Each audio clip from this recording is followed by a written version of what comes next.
ভারতবর্ষ সুবিশাল ও বৈচিত্র্য একটি দেশ। মানুষের চেহারায়, ভাষায়, ধর্মে, সাজে পোশাকে, উৎসবে আনন্দে অনন্য এক বৈচিত্র্যময় দেশ আমাদের এই ভারতবর্ষ। উত্তরে কাশ্মীর থেকে দক্ষিণে কন্যাকুমারী, পূর্বে অরুণাচল থেকে পশ্চিমে গুজরাট, এত বিশাল ব্যাপ্তি, অথচ একই সূত্রে রয়েছে ভারতবর্ষের সমস্ত মানুষ। কবির ভাষায় বলা যায়, নানা ভাষা, নানা মত, নানা পরিধান, বিবিধের মাঝে আছে মিলন মহান। এই আত্মিক যোগসূত্র আরো শক্তিশালী হয়ে উঠেছে যুদ্ধের সময়। বাইরের দেশ ভারতবর্ষকে যতবার আক্রমণ করেছে, উত্তর দক্ষিণ পূর্ব পশ্চিম সর্বত্র ভারতবাসী তাদের ভাষা, ধর্ম, খাদ্যাভ্যাস, পরিধানের বিভেদ বলে ঝাঁপিয়ে পড়েছে দেশ বাঁচানোর তাগিদে। স্বদেশ অর্থাৎ আমাদের জন্মভূমি আমাদের কাছে পরম সাধনার্থম, কামনা অক্ষয় স্বদেশ।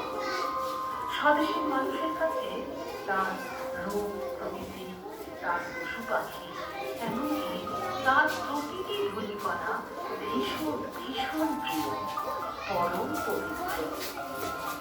তাই তো কবি বলেছেন, এমন দেশকে কোথাও খুঁজে পাবে না তুমি, ও সে সকল দেশের রানী সেজে আমার জন্মভূমি।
বিনয়, মূল্য, ভালোবাসা এবং গভীর দেশবাসীরা সন্তানের অন্তরে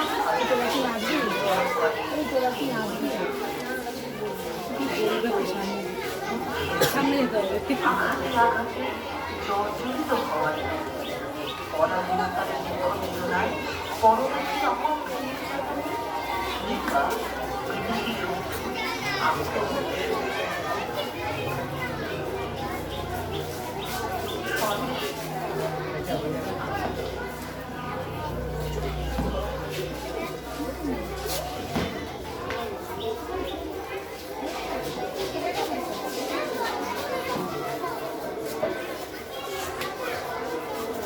ভারতবর্ষ আমার জন্মভূমি, ভারত আমার মহান দেশ, ভারতবর্ষ হইতে স্বাধীন মূল্য পরাধীনতার দেশ।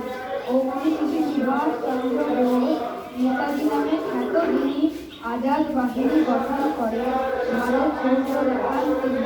ত্যাগী বীর চিত্তরঞ্জন দাস জাতির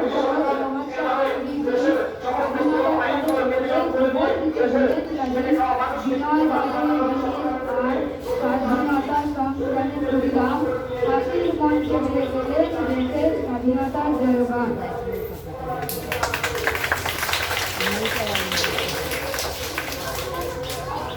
রক্ত অনেক অশ্রু ঝরেছে ভারতের মাটিতে, সংগ্রামীদের রক্ত ঝরেছে মিশেছে গঙ্গার নদীতে।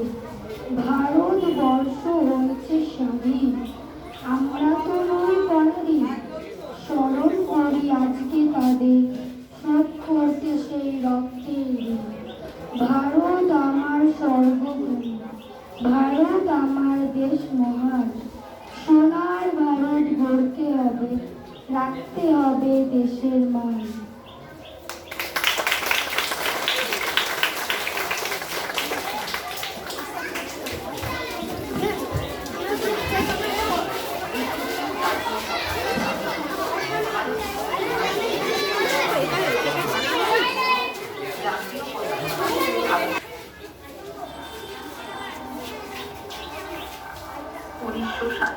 সালের 15ই আগস্ট এই দিনটিকে ব্রিটিশদের জাতীয় পতাকা নামিয়ে ভারতবর্ষের 3 রঙা অশোক চক্র সম্বলিত জাতীয় পতাকা ভারতের আকাশে উত্তোলিত হয়েছিল প্রথমবার।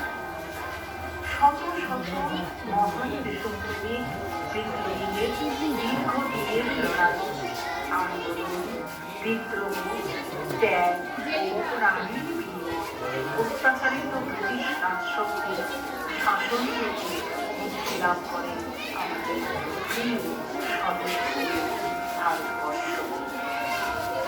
নেতাজি সুভাষচন্দ্র বোস, গান্ধীজি, ভগৎ সিং, মাস্টারদা সূর্য সেন প্রমুখ শত শত স্বাধীনতা সংগ্রামীদের আত্মত্যাগের প্রতি শ্রদ্ধা ও সম্মান জানাচ্ছে আমাদের বিদ্যালয়ের ছোট ছোট পড়ুয়ারা।